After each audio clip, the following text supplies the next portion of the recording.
Bapak Ibu, saudara-saudara yang dikasihi Tuhan, kita awali pembacaan firman Tuhan. Nats renungan untuk kita hari ini. Kita bersatu di dalam doa. Damai sejahtera Allah yang melampaui segala akal, itulah yang memelihara hati dan pikiran saudara-saudara di dalam Kristus Yesus Tuhan kita. Amin. Saudara-saudara yang dikasihi Tuhan, firman Tuhan nats renungan untuk kita hari ini. Senin tanggal 19 Mei 2025, sesuai dengan Almanak HKBP, tertulis dalam kitab Efesus, pasal yang pertama ayat 2. Efesus 1 ayat 2. Kasih karunia dan damai sejahtera dari Allah Bapa kita dan dari Tuhan Yesus Kristus menyertai kamu.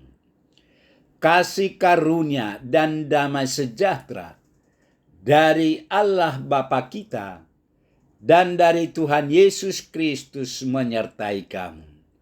Demikian firman Tuhan.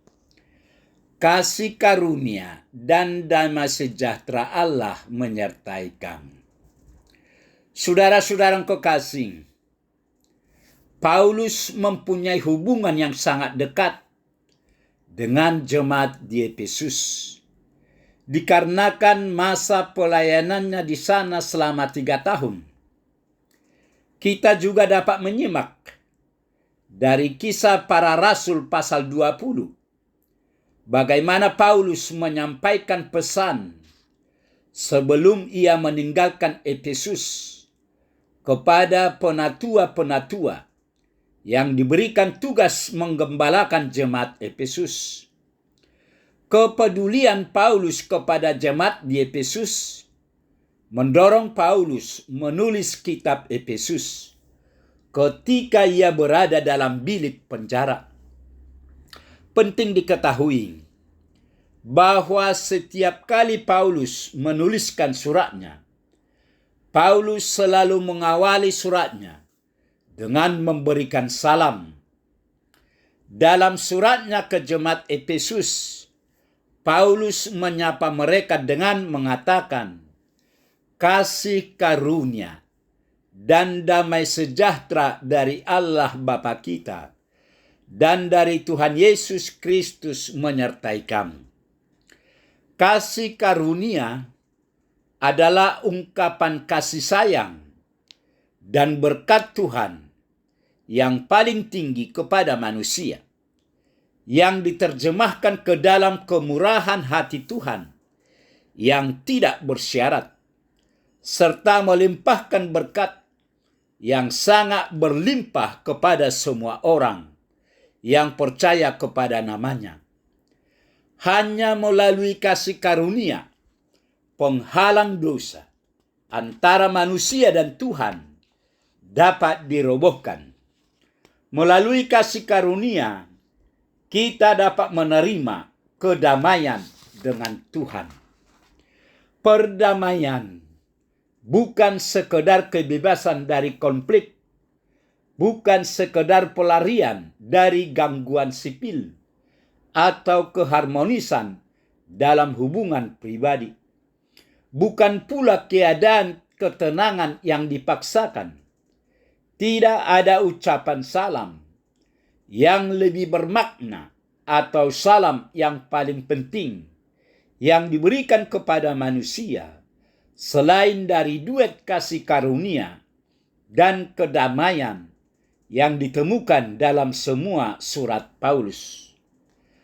Kasih karunia Allah yang mendatangkan damai dengan Allah merupakan unsur terpenting dalam seluruh kitab suci, karena hanya melalui kasih karunia Allah semua karakteristiknya yang lain dapat dinyatakan.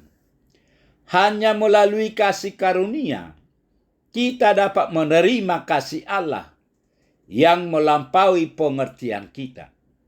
Hanya melalui kasih karunia kita dapat mengalami buah roh yang indah di dalam hati kita, yaitu kasih, sukacita, damai sejahtera, kesabaran, kemurahan, kebaikan, kesetiaan, kelemah lembutan, dan penguasaan diri.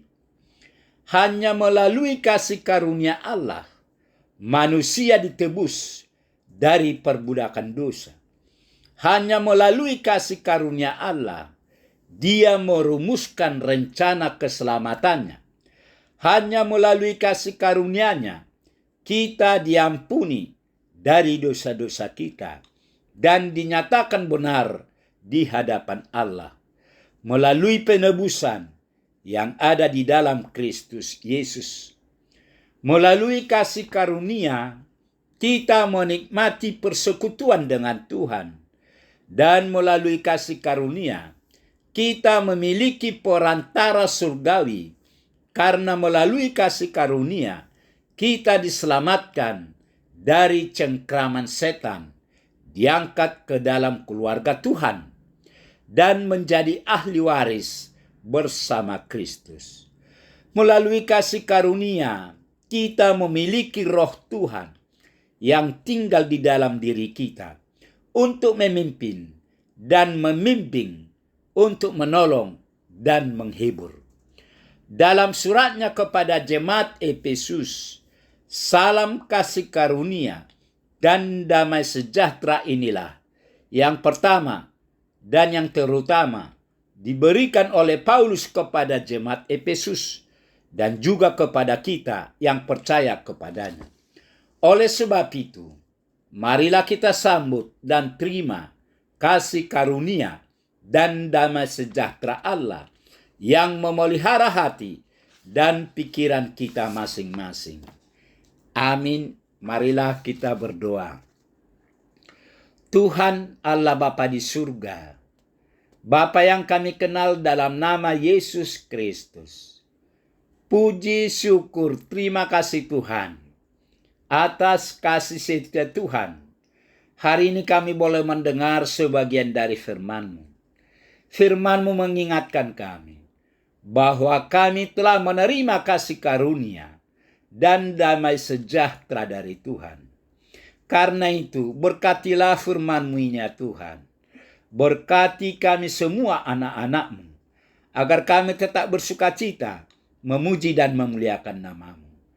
Terima kasih Tuhan. Dalam Yesus kami berdoa. Amin.